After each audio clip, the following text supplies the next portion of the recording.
వీటిని ఈ విధంగా ఆరబెట్టుకోవాలి.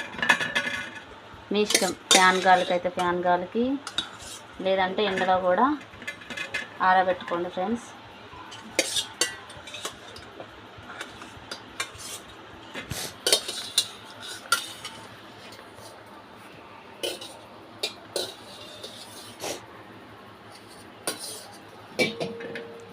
ఆడైతే మనం ఇంకో దిక్కు పొయ్యి ఆన్ చేసి నూనె వేసుకొని వేడైతే చేయాలి గైస్. వీటిని అట్లా ఆరబెట్టుకోవాలి. ఆరిన తర్వాత ఇదిగో ఈ విధంగా అవుతాయి. వీటిని ఇలా ఆయిల్ వేడి చేసుకొని డీప్ ఫ్రైకి సరిపడినంతగా ఆయిల్ వేడి చేసుకొని ఇలా వేపుకోవాలి.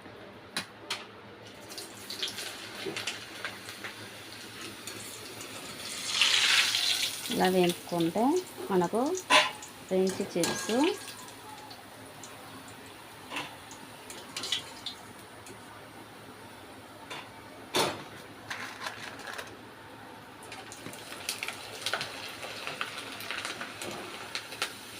అంతే.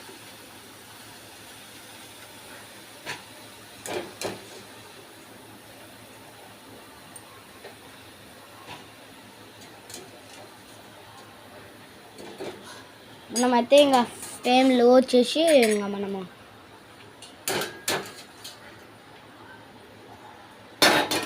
ఫ్రెంచ్ చిప్స్ అయితే రెడీ అయిపోయినాయి. ఈ విధంగా ఫ్రెంచ్ చిప్స్ మనకు రెడీ అయింది. వీటిలో ఉప్పు కారం వేసుకొని అయినా తినచ్చు, మీ ఇష్టం. మీకు ఇలా అంటే అలా తినచ్చు.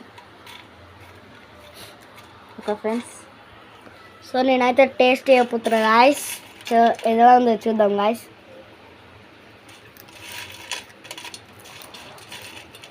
ఓ కాలుతుందా అన్నమాట, కానీ